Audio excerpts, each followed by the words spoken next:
आज की एक और बड़ी खबर है, आपको लिए चलता हूं महाराष्ट्र में एक शख्स की सबसे ज्यादा चर्चा है और अब तो देश में मैकडॉनल्ड्स पर सिंघम का एक्शन, यानी एक्शन की जो तस्वीरें आई हैं वो देखिए। पहली तस्वीर मुंबई के मलाड में देखिए, होटल पर छापेमारी हुई है, एफडीए विभाग ने छापेमारी की।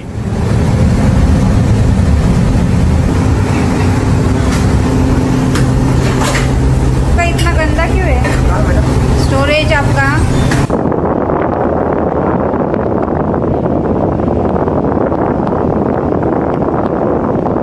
होटल में जो गंदगी थी उसके खिलाफ ये छापेमारी हुई। अगली तस्वीर देखिए, ये तस्वीर आप देख रहे हैं रेडियो क्लब की, जहां एक्शन हुआ है। देखिए जरा, कॉकरोच मिले हैं वहां।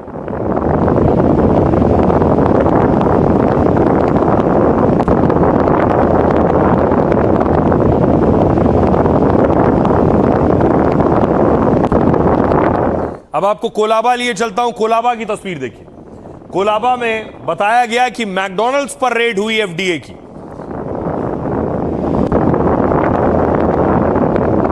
और अंदर भी गंदगी मिली।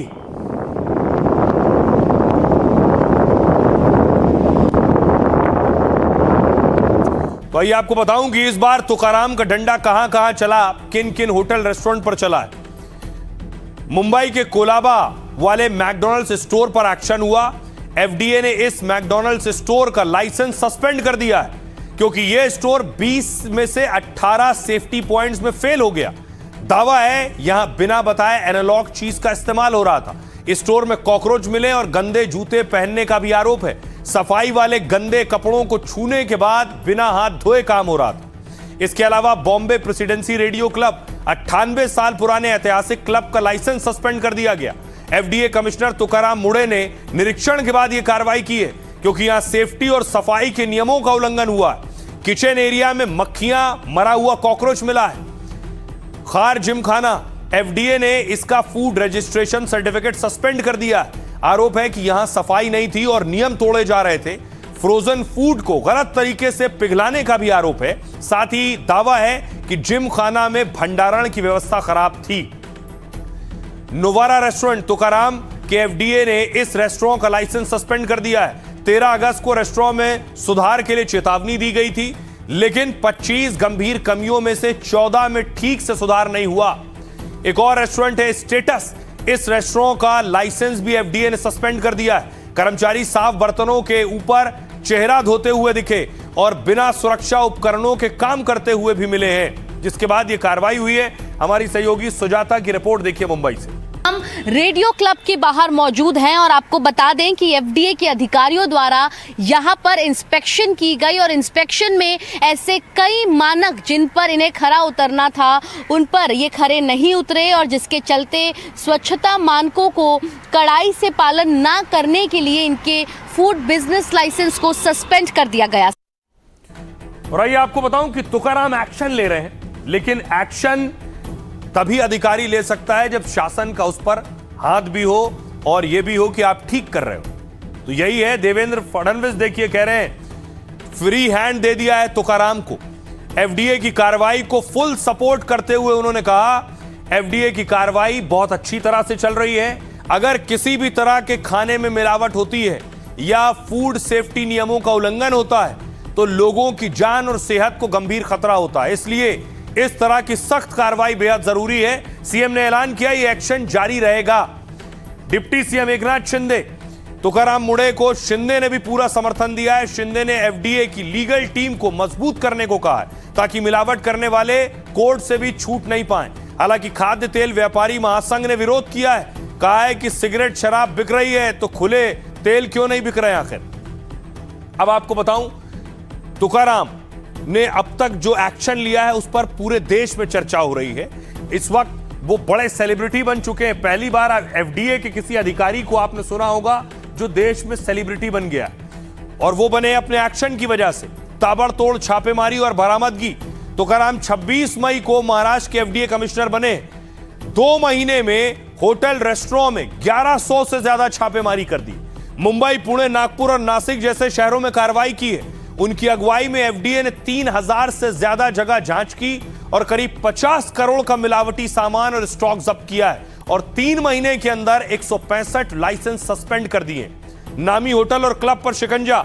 बड़े होटल और क्लब पर कार्रवाई से अधिकारी अक्सर बचते हैं, लेकिन मुंबई से पुणे तक होटल क्लब में तुकाराम का खौफ है। नियम तोड़ने वाले 400 से ज्यादा होटल और रेस्टोरेंट की जांच की गई। मुंबई के 6 मशहूर होटल समेत 56 संस्थाओं का लाइसेंस रद्द कर दिया। दर्जनों क्लब, रेस्टोरेंट और होटल को नोटिस भी थमा दिया गया है। बॉम्बे हाईकोर्ट की कैंटीन पर भी एक्शन लिया। हाईकोर्ट ने पूछा, आप सिर्फ प्राइवेट होटल और रेस्टोरेंट पर ही एक्शन लेते हैं? तुकाराम ने इस पर कोर्ट में तो बहुत ज्यादा दलीलें नहीं रखी। कोर्ट से निकल कर आए, परिसर की कैंटीन में पहुंचे और वहां भी छापेमारी कर दी। पता चला कि हाईकोर्ट की 3 में से 2 कैंटीन के पास वैध लाइसेंस तक नहीं था, तो तुकाराम ने हाईकोर्ट की 2 कैंटीन बंद करने का आदेश दे दिया। पान मसाला के भ्रामक प्रचार पर कड़ा एक्शन हुआ और वो भी स्टार्स पर। शाहरुख खान, अजय देवगन, टाइगर श्रॉफ को नोटिस दिया गया। एफडीए ने तीनों सितारों से 15 दिन के अंदर जवाब देने को कहा है। मुड़े ने कहा, फूड सेफ्टी और विज्ञापन नियम सबके लिए बराबर है। नियमों की अनदेखी करने वाले किसी भी शख्स को छोड़ेंगे नहीं। इसके अलावा केमिकल दूध और एनालॉग पनीर पर एक्शन हुआ। शैंपू और केमिकल मिलाकर बना रहे नकली दूध रैकेट को पकड़ा। 5 जिलों में एक साथ कार्रवाई की। लाखों लीटर नकली दूध नष्ट किया है। 13 से ज्यादा लोगों को जेल भेजा और दर्जनों डेयरी सील कर दी है। नकली और घटिया पनीर की बिक्री रोकने के लिए भी कड़े नियम बनाए। दूध की बजाय वनस्पति और सोया बनाने वाले पनीर पर बैन लगाया गया है। एनालॉग पनीर बेचने पर 1 लाख का जुर्माना और 6 महीने का जेल संभव है। सुनिए जरा क्या कुछ कह रहे हैं एफडीए कमिश्नर तुकाराम। इन state, develop state like Maharashtra, जहाँ पे होटल इंडस्ट्री बहुत बड़े पैमाने में है, वहाँ पे अब मैं नाम नहीं लूँगा कि बहुत बड़े बड़े होटल है, महीने में 200 लीटर देते हैं रियूज वाला। So this is by any chance not acceptable. लोग हाइजीन स्टार्ट कर दिए हैं, देखना हाइजीन में है नहीं है, मेंटेन्ड है नहीं है, ग्लव्स है। अभी देखिए इनको ही देखिए, कैप वैप पहन के पूरा बना रहे हैं। हमें भी ऐसे गार्डन वड़ा पाव करके वहाँ पे भी बहुत भीड़ लगी हुई रहती है, तो वी यूजुअली नो कि 19-20 होता है हाइजीन के बारे में। आइए अब आपको बताऊं कि आखिर योगी ने कैसे पाकिस्तान का इलाज कर दिया।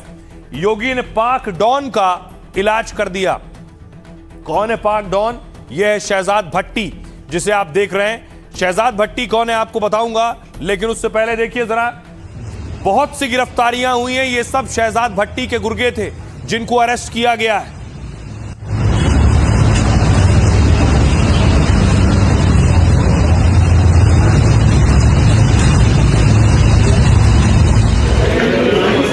अब देखिए, ये जो गिरफ्तारियां हुई हैं, शहजाद भट्टी के आतंकी नेटवर्क से जुड़े लोग थे। अलग अलग शहरों में इन पर एक्शन हुआ है। देखिए कौन कौन से शहर हैं ये। सबसे ज्यादा एक्शन उत्तर प्रदेश में हुआ है। 12 अगस्त को 253 गिरफ्तारियां हुई। यूपी से 62 हुई हैं। दिल्ली से 52 गिरफ्तारियां हुई हैं। इसके अलावा हरियाणा से भी 52 लोगों को पकड़ा गया है। पंजाब से 44 गिरफ्तारियां हुई हैं। राजस्थान से 15 अरेस्ट किए गए हैं। महाराष्ट्र से 8 गिरफ्तारियां हुई हैं। ये गिरफ्तारियां कुल मिलाकर 253 हैं।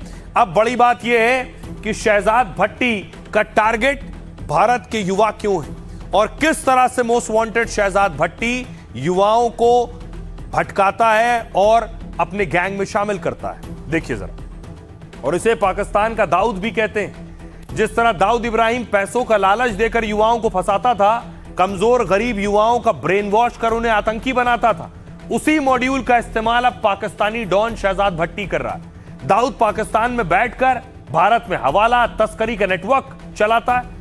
बस शहजाद भट्टी का तरीका अलग है। उसका हथियार इंटरनेट है। भारत में आतंक फैलाने के लिए वो सोशल मीडिया का इस्तेमाल करता है। इंस्टाग्राम, टेलीग्राम या व्हाट्सएप जैसे ऐप के जरिए युवाओं से जुड़ता है। हथियार दिलाने और पैसों का लालच देकर युवाओं को आतंकी बनाता है। भट्टी ने लड़कों के भर्ती प्रक्रिया को 6 अलग अलग लेवल में बांटा है। पहले ये भारत में ऐसे लड़के तलाशता है जो ड्रग एडिक्ट हो, नशा करते हो। इसके अलावा गरीब युवा टारगेट पर होते हैं जिन्हें पैसों की जरूरत है। दूसरा लेवल है ब्रेन वॉश करने के बाद युवाओं को छोटे काम दिए जाते हैं। फिर 2 से 5 हजार का लालच देकर रेकी करना या सिम खरीदने का काम देता है और इनसे सीसीटीवी कैमरा खरीदवाते हैं और बताई गई जगह पर लगवाते हैं। इन सीसीटीवी कैमरों का एक्सेस पाकिस्तान के हैंडलर के पास होता है। आखिर में 2 से 10 हजार के लालच में हमले के लिए इन्हें तैयार कर लिया जाता है। इसी रैकेट का भांडाफोड़ किया और सबसे ज्यादा गिरफ्तारियां 62 गिरफ्तारी यूपी में हुई है। सुनिए जरा उत्तर प्रदेश के और योगी के करीबी सिपाहसालार अमिताभ यश क्या कह रहे हैं। पाकिस्तान की खुफिया एजेंसी आईएसआई के निर्देश पर पाकिस्तानी गैंगस्टर शहजाद भट्टी नेटवर्क द्वारा सोशल मीडिया प्लेटफॉर्म्स के माध्यम से भारतीय नवयुवकों को जोड़ा जा रहा है। शहजाद भट्टी द्वारा स्वयं वह अपने नेटवर्क में सक्रिय सदस्यों के माध्यम से धन एवं काम का लालच देकर रेडिकलाइज किया जा रहा है और एक्स मुस्लिम्स, धार्मिक नेताओं व राजनेताओं तथा पुलिसकर्मियों को धमकी व हत्या करने, पुलिस स्टेशन एवं अन्य संवेदनशील प्रतिष्ठानों पर बम, ग्रेनेड, पेट्रोल बम आदि से हमला करने हेतु उकसाया जाता है। इस नेटवर्क में सक्रिय सदस्यों द्वारा भ्रमित नवयुवकों को पहले छोटी छोटी आतंकी गतिविधियां जैसे कि रैकी, आगजनी, धमकी देना, जिहादी पोस्टर चिपकाना, पेट्रोल बम फेंकना आदि घटनाएं कराई जाती हैं। छोटी आतंकी गतिविधियों कराए जाने के बाद उनसे बड़ी आतंकी घटना कराने का प्रयास किया जाता है। आइए अब आपको बताऊं कि आखिर शहजाद भट्टी कौन है। पाकिस्तान में बैठा है शहजाद भट्टी, आखिर क्या करता है देखिए जरा। ग्रिड हटाई प्लीज। 45 साल का शहजाद भट्टी पाकिस्तानी पंजाब का रहने वाला है। पहले ये चोरी, डकैती और लूटपाट जैसे वारदातों को अंजाम देता है, लेकिन धीरे धीरे ये पाकिस्तान के बाकी गैंगस्टर से मिला। आईएसआई की मदद से इसने अपना खुद का आतंकी नेटवर्क खड़ा किया। शहजाद भट्टी की लोकेशन को लेकर भी अलग अलग दावे हैं। कभी कहा जाता है ये पाक से ऑपरेट कर रहा है, कभी यूएई से। इसकी टीम में 15 लोग ऐसे हैं जो अलग अलग फील्ड के एक्सपर्ट्स हैं।